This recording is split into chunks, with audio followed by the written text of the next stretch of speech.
Hello, and welcome to Quarter Past 65, where we feature fascinating, interesting stories that reflect the society as it affects older persons in Nigeria. It's a program where we talk about people like me who are quarter past 65 and even older ones.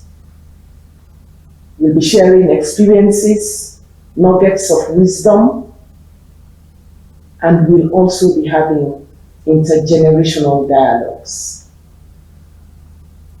I am Dr. Stella Oluwotimi Ayamara Dogu, your host. Did you know that out of Nigeria's 200 million people,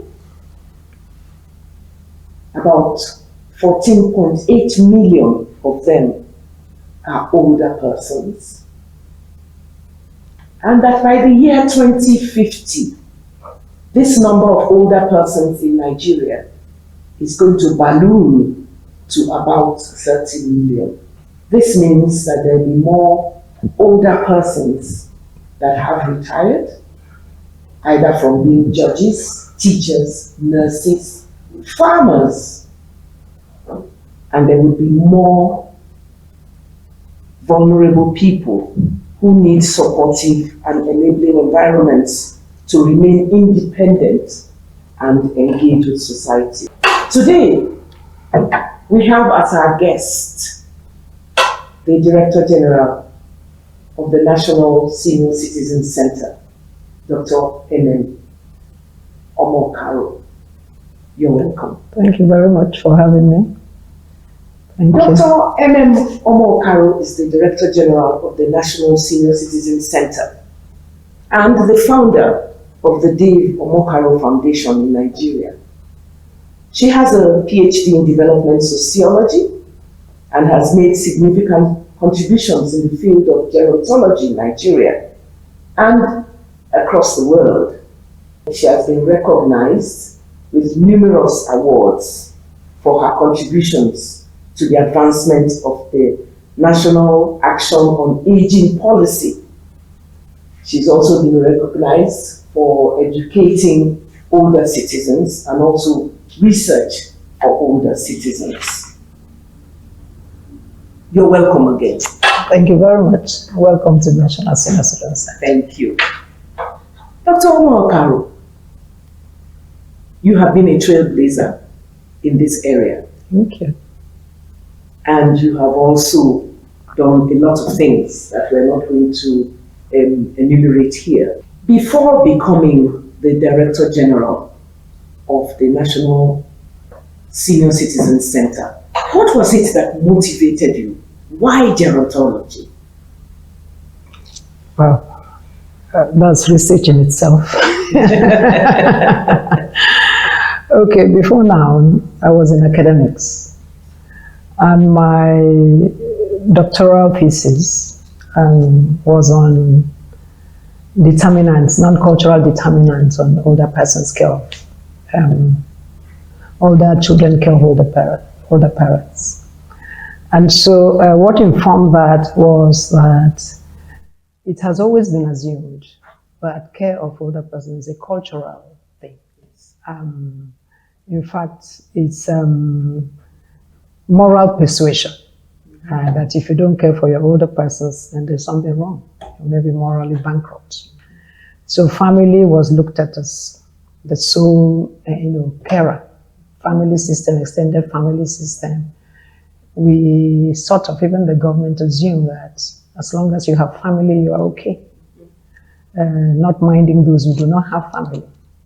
Even also not minding the quality of care, the capacity, the responsiveness, and the willingness of family members. And so what prompted me to focus on that topic was just an experience I had when I ran errand for some friends who live abroad to the rural areas to visit their parents. And then what I found really broke my heart. I found parents in very hard to reach area, who had no help at all. And yet they were old, vulnerable, frail, and really needing medical attention. So I looked around the rural community. I found no emergency response system. And of course, I managed to render help, came back to render help. But after that, that picture never left my mind. So I kept asking myself, what exactly is it about family that government and everybody depends so much to care? And yet nobody has ever interrogated the strength of family to care. Because these were, older parents who had children. So where were the children? And so that prompted me to, when it was time for me to pick a dissertation topic, I just said, no, I needed to investigate that. And of course, my research would go on to win the National Doctoral Thesis, Nigerian Doctoral Thesis Award from the National Universities Commission, because the findings were really eye-opening. The poverty of older persons was very glaring from my data. And after that, I would win that grant to pursue my postdoctoral studies in social gerontology. And on my return, NSCC would engage me as a visiting scholar because they were interested in my findings and how that would prompt, sensitization of the academics to, focus interest on the study of gerontology. So in a nutshell, that's how I came into gerontology, yeah. And I must say through my research. Yes, and I must say that that's an area that we're still exploring. Yes. And we hope that government will really interrogate and do something more meaningful for the lives of the As a matter of fact, the National Universities Commission really set that up. Some universities are offering gerontology, postdoctoral in gerontology, masters and PhD. Because I was there for 4 years, just the focal person facilitating, formal studies of gerontology in Nigerian universities. We'll come back to all of these issues, the challenges that they face, the poverty, the security challenges, health challenges. We are here at the National Senior Citizens Center. What's the vision? What are the objectives of this center? Yeah, the National Senior Citizens Center, firstly, is set up by legislation of the National Assembly, National Senior Citizens Center Act 2017. But it was actually inaugurated in 2021. And with the mandate to identify the needs of senior citizens and to cater for those needs. And having developed a strategic roadmap, 10 years strategic roadmap, we were able to identify the vision. So the vision for us is an inclusive society. See, an inclusive Nigeria where older persons have a right to dignity, to security, be it income security, health security. They also have a right to happiness, participation in what they continue to value.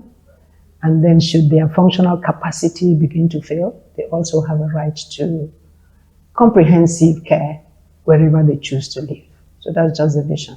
An inclusive society where older persons do not face negative stereotypes, prejudices and discrimination. Where they have the rights, like every bona fide Nigerian, to have all that they need to have for a healthy life and then care in better life. Yes, and especially having contributed so much to society. Exactly. That they shouldn't be relegated to the background.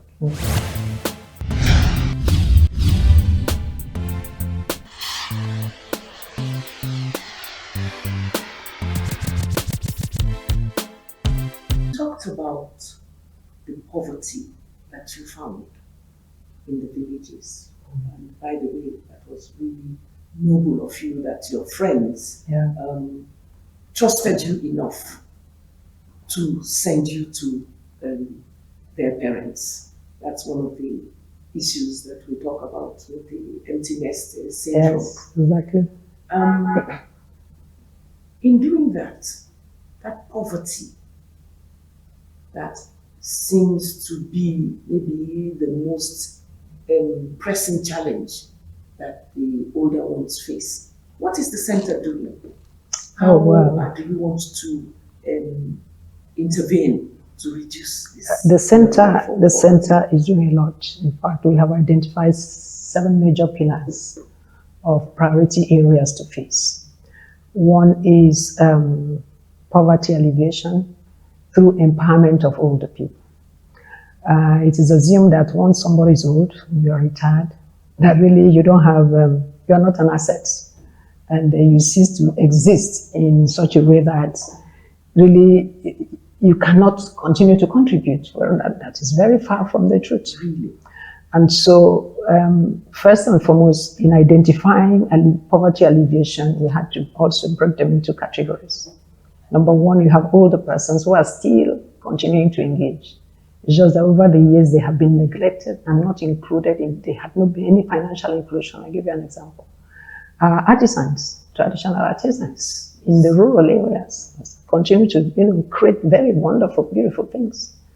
And also our subsistence farmers, who are the real farmers, just that is subsistence. Why? Because they have not had the opportunity to have third-party financing or any kind of organization that gives them, that gives maybe a third-party financier the confidence to invest, training, capacity enhancement and all.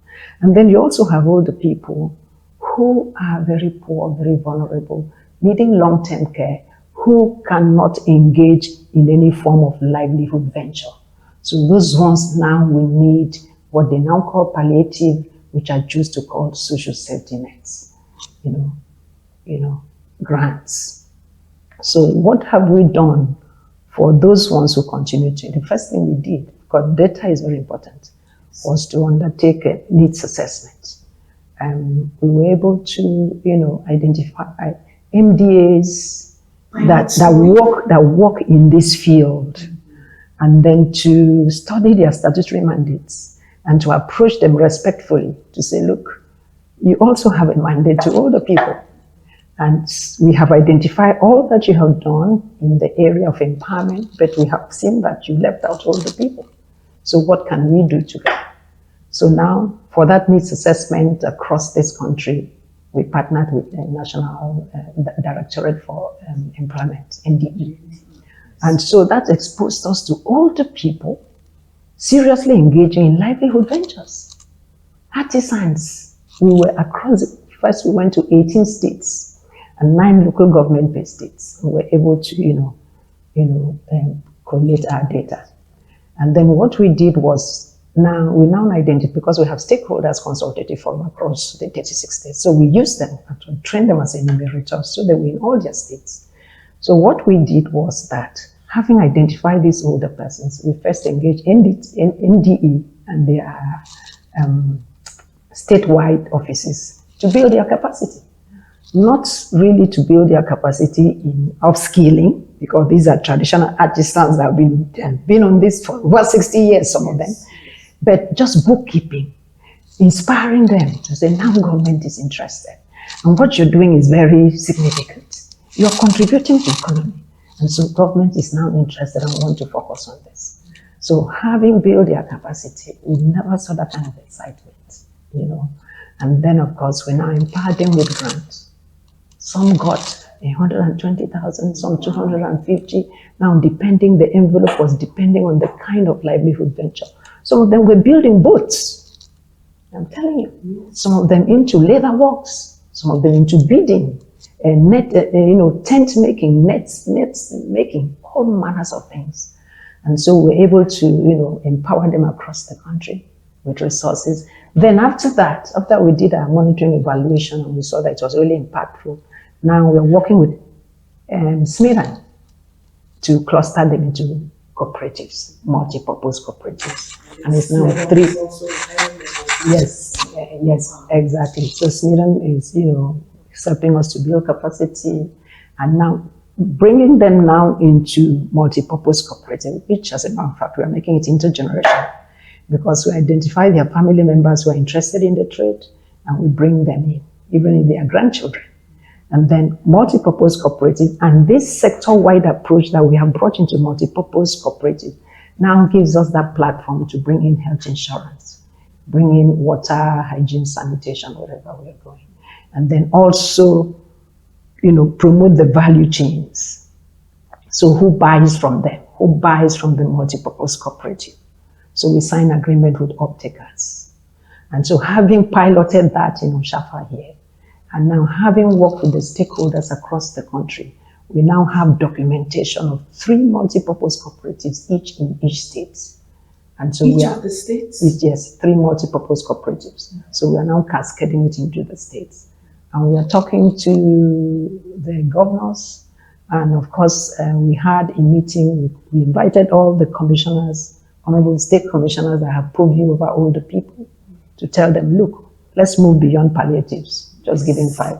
There are older persons that are very much engaged in livelihood ventures. And this is what we are doing. We can partner with you to ensure that we reach as many older persons as we can in your states. So for those sets of people, that's what we are doing. So multipurpose cooperatives, even subsistence farmers, you can see build our boards as you move around, you can see our pictures. How successful do you think that this has been? Oh, it has been. Like I told you, in fact, we have published, I don't know if I will let you have it. We have published our first outing, where we were in 18 states. And all the persons we interviewed and the grants. In fact, we published it with their names. Yes, very successful. So successful that they were willing to become clustered into multipurpose cooperatives. Because instead of just reaching one person, we can enter the community and reach as many persons as are engaged in livelihood ventures that are interrelated. And then, that is what you're doing with the rural poor. Mm-hmm. What about the urban poor? Is there any such thing as the urban poor? For example, retired judges, retired principals, all of those retired permanent secretaries, directors, who have now just been left without any kind of intervention. I think really when we talk about the urban poor, we will not talk about retired permanent secretaries. Because they do not fall, no, definitely no. They do not fall into that category. Because the people I'm telling you about are people that have never, ever worked in public spaces. These are real rural poor, artisans, subsistence farmers. These are the people. Some of them, at that age, some of them widows, some of them, living with disabilities. And then some of them, I told you the other category, who are vulnerable, poor, needing long-term care. Those ones, we do not have the funding right now for us to be the ones to give out unconditional cash transfers and grants. What we do, because that mandate lies with our ministry, Federal Ministry of Humanitarian Affairs, and also specifically lies by the act that set up the National Social Investment Program Agency, NSCC, lies there. So what we do is to compile as many names as we can, and then go advocating, persuading, frankly, pleading that older persons should be, mainstreamed into the palliatives, handouts. And under the renewed hope agenda, His Excellency, the President, Bola Tinubu, actually gave older persons 5%. 5% of every, everything that goes on in the agency, a National Social Insurance, National Social Investment Program. Because you have the Empower program for youths, you have the school feeding for the younger ones in school, adolescents, and then you have trader money, you have all manners of programs. Yes. So we are now asking and advocating there should be a dedicated grant, old age grant for older people who really need care. So that what you're saying is that we are now going to have an established, a structured social safety net. That is what NSCC is working day and night for. And when you come, I don't know if you have any question when it comes to health and social care, Yes. I'll tell you the systems and the institutions, the care quality assurance system that we are painstakingly building to ensure that we have, trained and certified caregivers. We have, accredited, licensed domiciliary care agency. We have trained and certified training providers with accredited centers to train. And having built all this system, what are we looking at? We are looking at social health and social care to older persons as social assistants. So in other words, if you have a certified, licensed domiciliary care agency that can navigate care, trained and certified care to older persons, which we have mapped and known the kind of care they need, it means also that these domiciliary care agencies can also receive capitation, payments, and be training providers and healthcare providers like you have, under the health insurance. But this would be health social care insurance. And of course, you recall, I'm sure you would, the National Health Insurance Authority Act, the new act that was signed in 2022, that it has now made provision for vulnerable group funds, which means that there are certain listed vulnerable groups. Luckily, older persons are listed, thank God for advocacy, that will not have to pay premium for health insurance. So that is the fund we are hoping that we can advocate and persuade that some part of that can come to health and social care.